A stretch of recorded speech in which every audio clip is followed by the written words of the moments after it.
welcome to our workshop on what do we know about food losses and waste on farm. My name is Jana, I'm a consultant at the Innovation Support Center for Rural and Agricultural Development. And as you may know, the Food Heroes project is one of the three organizers of Food Waste Fest. Therefore, I think it deserves a short introduction also. Food Heroes was a European project focusing on the Northwest Europe region, and it focused on food waste issues and challenges on the first parts of the agri-food chain, so on farm level and on first processing parts. I'm happy to see how the project has evolved. It was very, I think it was very successful. We achieved some nice results, and I learned a lot myself too. I was involved from the first from the start of the project, and I'm happy to see what we achieved. The core element about from Food Heroes was to develop and implement 15 or at least 15 innovative solutions, and together with farmers and food processing companies which have a challenge on food waste, we were able to develop new solutions by a co-creative design approach. So we were able to achieve some results on either innovation technologies or solutions that were more on finding an added value for the product. An early issue that was identified in the beginning of the project was the fact that there was a lack of data on food waste, especially on farm level and harvest level. And this issue has led the University of Lincoln's Center for Food Manufacturing to develop a system to measure the food waste, but also to provide the right advice on how to prevent food waste. And in parallel, our second speaker, ILVO, the Research Institute for Agriculture, Fishery and Food, was involved in an Interreg project, Food from Food. And within this project, one of the goals was to make an inventory on food waste at farm level and at processing companies in Flanders and the Netherlands. And together, these two projects were able to gather a diverse group of entrepreneurs, researchers, but also small and medium enterprises to find an answer to the question, how big are the in-field losses and what can be done about them? Today, the people who identified this issue and worked in the field with farmers and also with food processing companies are here. I'm very happy to share their work with you. Each speaker will enlighten you with 15 minutes with their workshop, and after each workshop we have 5 minutes of time for some questions, so don't hesitate to ask some questions in the chat. Our first speaker is Nathalie Bernard. Nathalie is from, since 2008, a researcher at ILVO, where she also carried out her PhD on the determination of bioactive compounds in leek, and as a function of genetic diversity, harvest time, but also on processing techniques. Nathalie was also coordinator of the Genesis project on the valorization of fishery and horticultural byproducts. From 2013, she guides companies in the food pilot of ILVO towards innovation and food waste processing.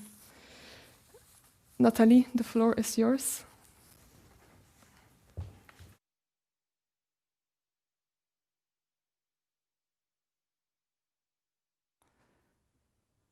Good morning, everyone. In this workshop, I will share my experience with data collections of food losses on the farm. Here on this photo, you can see the image of leek, which is left on the field after harvesting. So I'm a researcher at the Institute of Agricultural, Fishery and Food Research. It's an institute of the Flemish government. The head of our institute is Joris Relaas, and we are situated at 3 locations in Belgium, in Merelbeke, Melle and Oostend. To perform our research, we work with more than 650 employees, and we also have different infrastructures. For example, the pilot plant for the agro-food where I work. We have also some experimental fields. We have 40 labs to perform analysis on foods, plants and animal material. And we have different experimental greenhouses and experimental animal housings. So here you can see the content of this workshop for my part. So first we start with the need for inventarization of food losses at the farm. Then I will show you some types of food losses. I will show you 2 examples of studies which were performed in Flanders. I will bring you some challenges and solutions, and I will end with some valorization and inspiration cases. So why inventarization?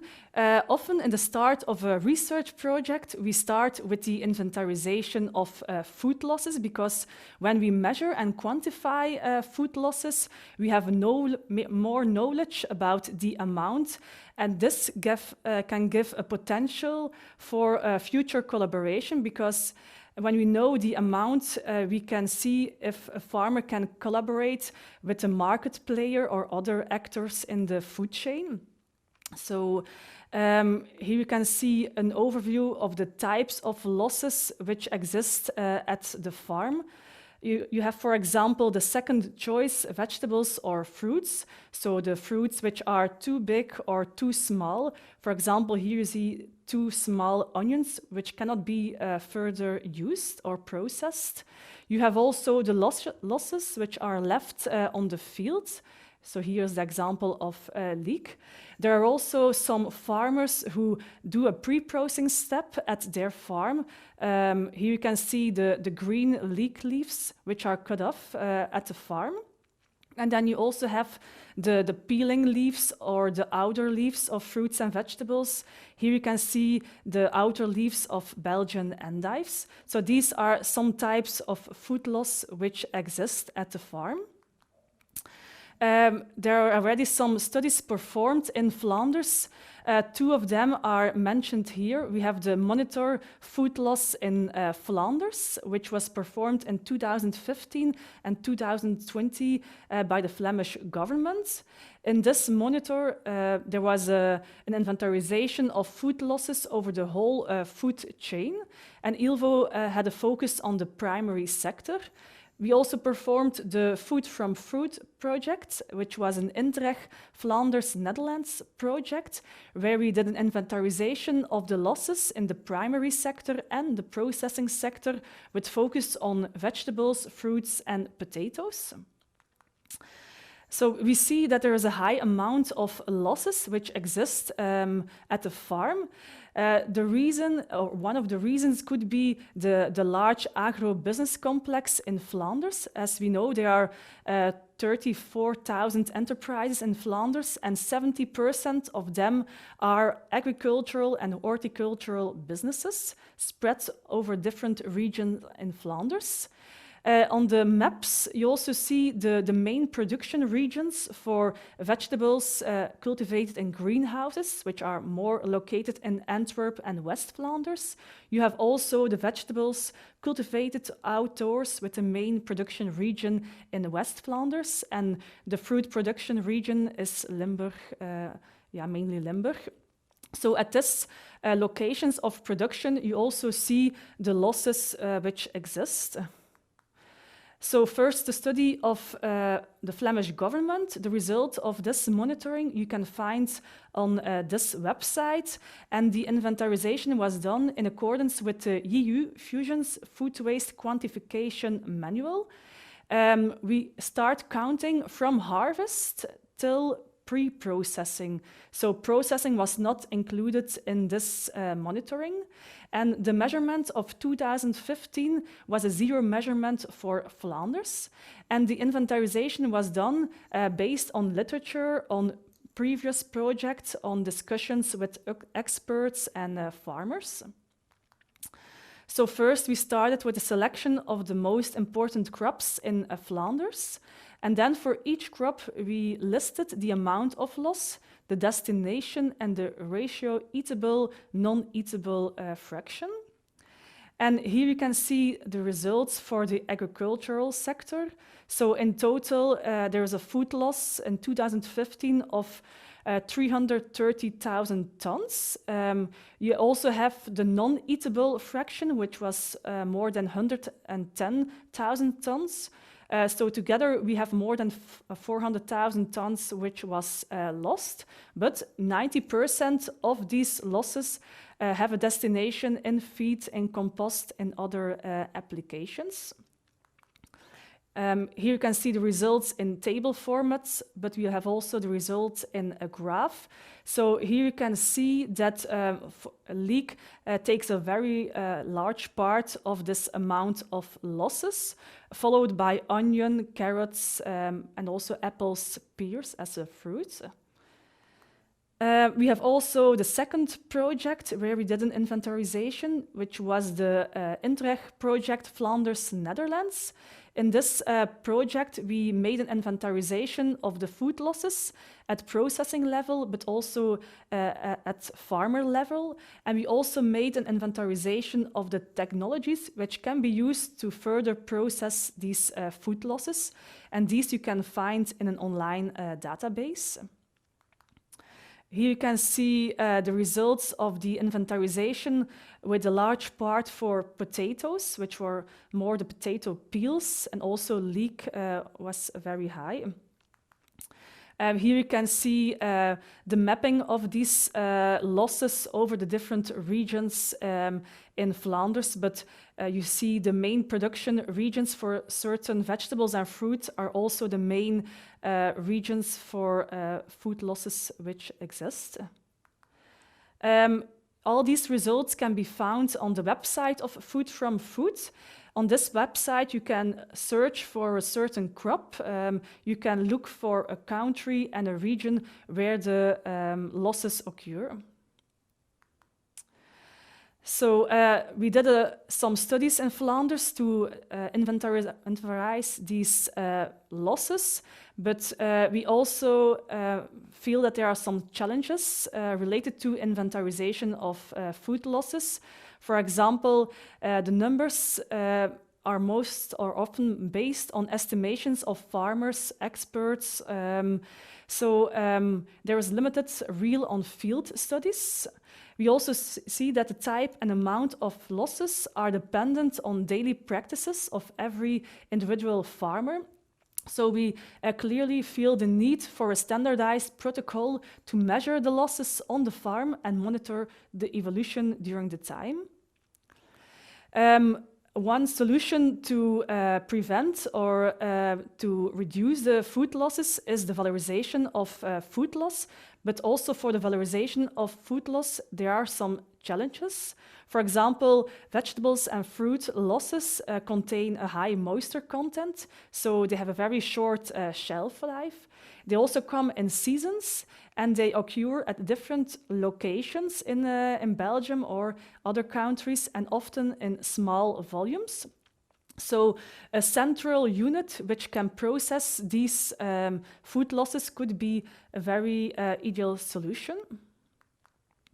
So then I will show you some valorization cases, because in our research group, we try to look how we can further process these losses on the farm. We follow the main strategy, which is given in this slide. So we start with the collection of the food losses. Then we stabilize these food losses. And with stabilization, we mean to have a longer shelf life for this food losses. And then we start product development.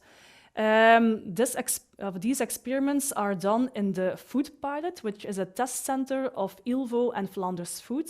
And in this test center, we have semi-industrial infrastructure where we can process all kinds of products. We have juice line, we have a meat line, and other type of technologies. For example, here you see an example of a way to stabilize fruit and vegetable losses by pressing and pasteurization. So you can press non-premium berries to a juice, which is then pasteurized, and then the juice has a shelf life of more than 6 months or 1 year. So that's one way to stabilize the food losses. Another way is to steam the products, or you can concentrate your product to have a higher sugar level and also a higher shelf life. You can also package the food losses in a modified atmosphere, which also prolongs the shelf life. Another way to have a longer shelf life is to dry the products. You can reduce the moisture content in that way, and then you have a stable product for more than years. And another way is to have a fermentation. So with fermentation, you decrease the pH by the production of lactic acid bacteria. So that could also be a solution. So to end, I will give 2 inspiration valorization cases. The first one is the case of grower Koos, which is a grower of Brussels, Belgian endive. And he works together with Hastronello. Because during the production of the Belgian endive, he has 2 types of food losses. First, he has the second choice Belgian endive, and he also has Belgian endive leaves. This is almost 15% of his production. So together with Hastronello, he looked how he could use the food losses in the Belgian endive snack. And here you can see the result, which is an endive snack, which is now distributed by Hastronello. And then a second valorization case is the case of Wilderhof. Wilderhof is a grower and trader of strawberries, blackberries, and raspberries. They also have 20% of non-premium fruits. So they also looked for a solution for their non-premium fruits. And they developed a juice, which is now sold as the Boosty juice with a longer shelf life. So these are some inspiring examples which you can do with food losses. So this brings me to the end of my part of the workshop. I'm very curious if there are some questions, and you can find the contact details on this slide.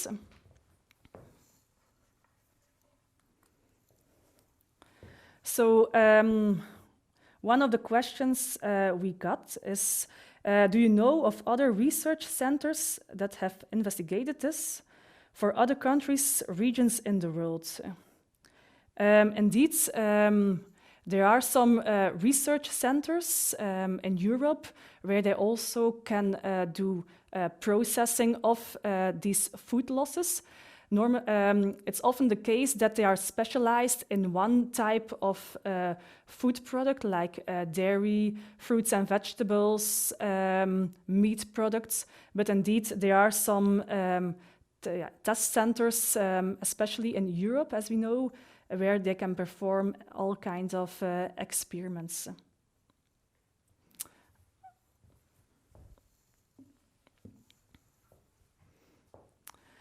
Okay, I think we can move to the next speaker, and Jana will introduce the next speaker.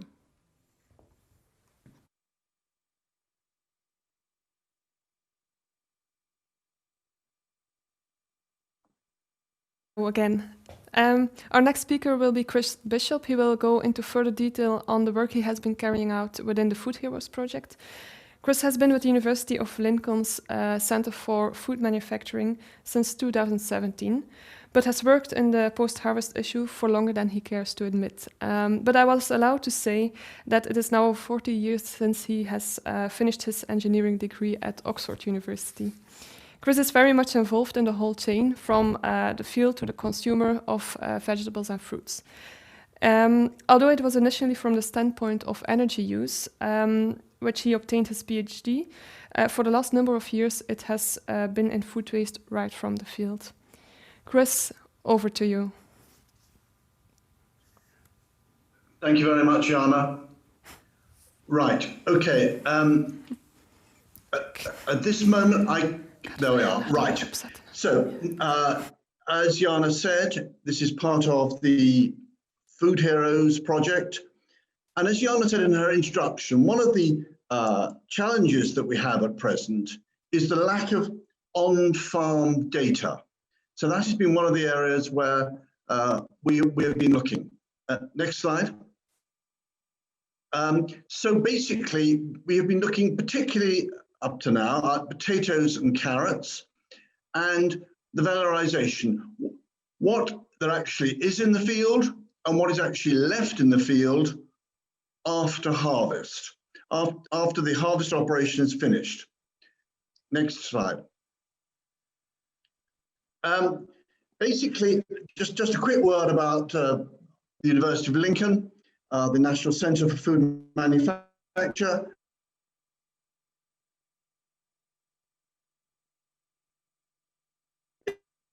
It is very and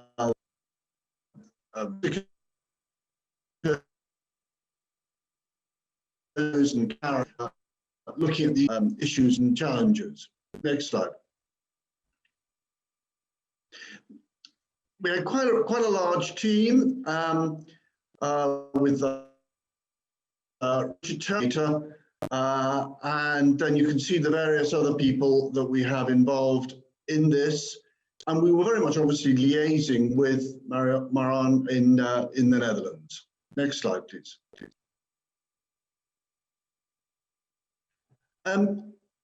We worked with quite a few different farmers, well, about 30 or so. And if somebody was to say, what was one of the particular, one of the biggest challenges of the whole project, and I would say it was leaving the field after we had done some of our loss assessment work, because almost without exception, the whole harvest team wanted to know how we'd got on, what suggestions we'd got, what changes they needed to make, and so on. And so it was very encouraging that, I say without exception, with only one exception, everybody else was really keen to try and improve the situation, in trying to reduce what was being left in the field. Next slide. So basically, we were doing this, I did it on about 30 odd farms, mainly in the eastern region, in all sorts of different weathers. It's no point in just doing it when the weather's nice. Much it might be more pleasant. It may be that you're doing it in rain, or certainly in one case in snow flurries. And if you look at the field, you can often see that there is some loss, but that doesn't give you the whole picture. And sadly, many farmers, many agronomists, they make estimations, but their estimations are really based on just a visual estimation. And we've actually got to do measurements. Next slide, please. So basically, what we're looking at is what is the actual loss. Now, the loss in the field can be in various types. It can be green potatoes, it can be broken bits of potatoes, it can be very small potatoes that perhaps have fallen through the web, or it can be perfectly good marketable potatoes or carrots or whatever. So we do a number of measurements as described there, and then taking photos all the time, then trying to assess what we've got left in the field. Next slide. So this is the results from 2018 and 2019. We have done some work this year, but that's not on there. And you can see, this is the work on potatoes, that the total percentage of the potatoes that were left in the field was fairly similar in the 2 years, but in a very different form. In the one on there on the right, which was 2018, which was a very dry year, you can see that we've got a large number in weight terms of small potatoes. That's the light blue. Whereas in 2019, we have some small potatoes, but much more in the way of damage. And that's because it was a much wetter year, much muddier. And we think that's really because the agitation on the harvester was so much more.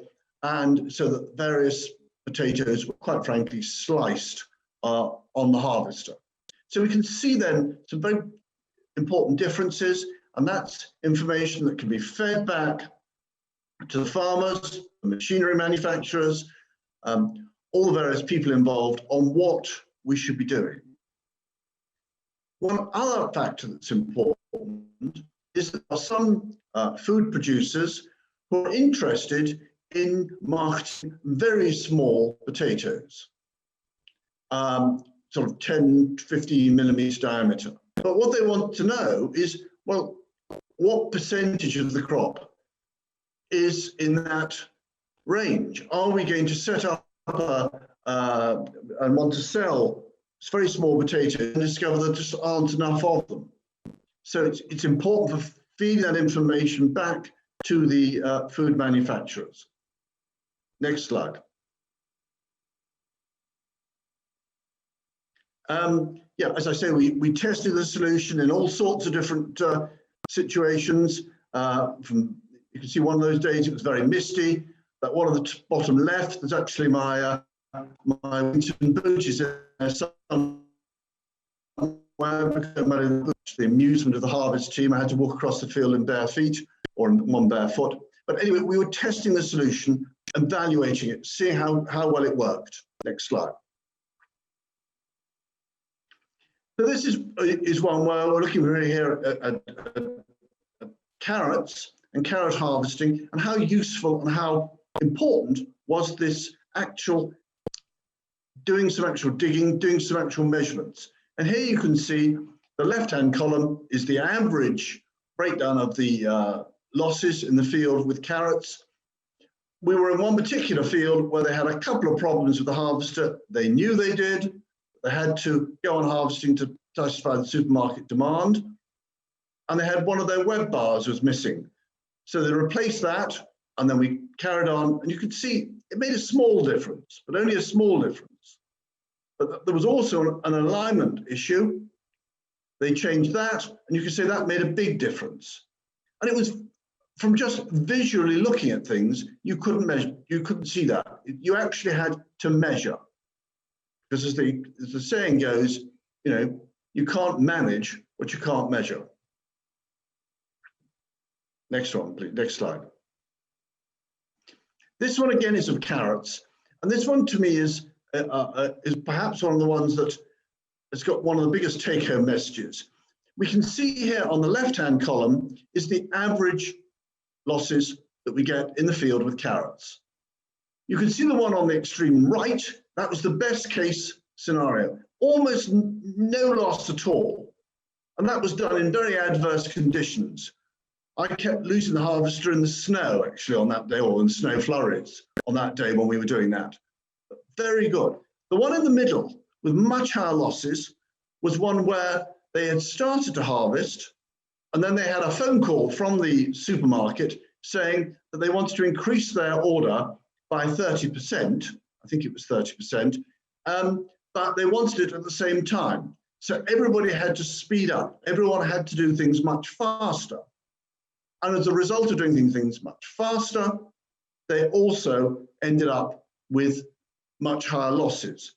So I don't think the supermarket realized by increasing the order at the last minute that they were going to result in much higher losses in the field, but that's what happens. So it's the whole chain that's important. You know, we need to have time to do these operations. And if we speed things up, we may be able to do it, but losses are going to be higher. Next slide.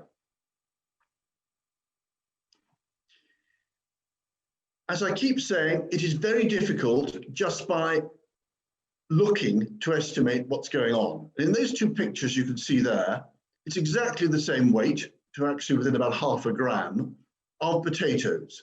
But in one case, it is one potato, and in the other it's 12 small potatoes. If you ask people to do an estimate of losses, it is unlikely that they're going to give you the same result. Probably they're going to suggest that with the 12 small ones, that we've got higher weight loss than we have just with one larger potato. You've got to actually do some measurements to get more of a feel of what's going on. Next slide. We did this work with a whole lot of different farmers, and whether we're talking of carrots or potatoes, a lot of different farmers supplying a lot of different markets. I won't bother to read through the ones that you can on that particular slide, but they may be organic growers, they may be providing for processing or for the fresh market. It was a whole series of just different groups of people that we were that were being supplied, so that we used for doing our evaluations. Next slide. So how can we actually transfer this? How can we actually roll this out? Basically, by doing some of this work, we've been able to produce a sort of benchmark, an indication of what is a typical sort of result. And then that means that somebody can do some work themselves in the field, do some measurements, and then compare their results with an actual benchmark. So they can know that although they're getting 2% left in the field, is that good? Is that bad? Is that something that they should be trying to improve? So by doing this, we can gradually get people to look at these things more, consider these things more, and so on. And so we've talked to various people, to agronomist groups, to groups of potato producers, machinery manufacturers, all these sorts of various people. Next slide. So what we're really doing this is adding value to the whole thing, so that we're ending up by having smaller losses and doing the operation more efficiently, even if the conditions, as you can see from that particular slide, aren't always ideal. So that we can do this, that we can get something which is more profitable for the farmer, but at the same time is very much reducing our food losses, our food waste. So it's got to be something which is mutually beneficial, both to the actual food producer and to the general environment and so on as well. In one of the talks yesterday by Tristan Stewart, he was talking about the fact that the emphasis on increasing food production and how that can be very dangerous. But we've got to have something which is going to, whatever we're going to do, it's got to be also something which has got to have benefit for the farmers themselves, and so that he or she can see that it's got a benefit. And by doing this, we can reduce our food losses, we can, but also have something which is more profitable, more beneficial to the farmer themselves. Thank you very much. I'll finish there, Jana.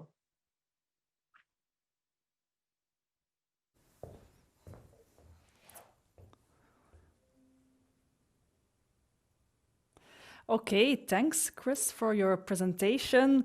We will end with some questions which were asked in the chat. A first question is, how can we further build on the international collaboration in the Food Heroes project to exchange data and expertise on food losses in the primary sector? Thank you. That's I think you may be able to try and help me with answering this one, Natalie. I think we need to get further publicity, promotional information right the way across the EU and beyond. And I guess that the United Kingdom is going to be beyond in the near future. But right the way across, and so that people can become more aware I think the benefits to all parts of the chain. I think if we can, there's been a slight emphasis on just reducing food waste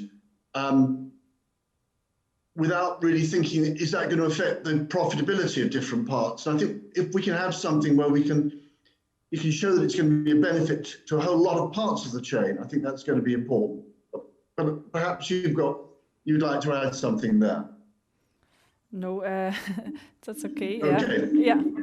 So another question we got is, do you think there are risks to be a reluctance from people in the field to make the extra effort and change practices? I think there is a certain reluctance. I think some people, for two reasons. One is, I think some people see it as just another job that has to be done, just some added work. Mm-hmm. I think the other thing has been that I think some people are very worried that they're going to be seen to be having very large losses, and if that gets out with their friends, there's going to be a bit of sort of ribbing, joking about it. But I think it's something that people, it's just really just another job that has to be done, and I think that's how some people see it. If we don't do it, that at least saves us a little bit of time. So I think it's when most harvest operations, very much done against the clock, particularly in a year like this when the weather's not helping. Mm-hmm. So I think that's one of the dangers. I think it's got to be seen to have a clear benefit to the harvest team. Okay, and then some last question. It's more a practical question. Is there any publication which provides the figures on types of field losses you just presented? Maybe. The answer to that, Natalie, is I hope there will be very soon. Okay. We are putting something together very much at this time. I'd hoped that it would have been published by now, but for various reasons that's not happened. But the results of the work that we've all been doing will be being published. Yes, definitely. Okay, many thanks. I will give the word now to Jana, and she will close this workshop. Thank you.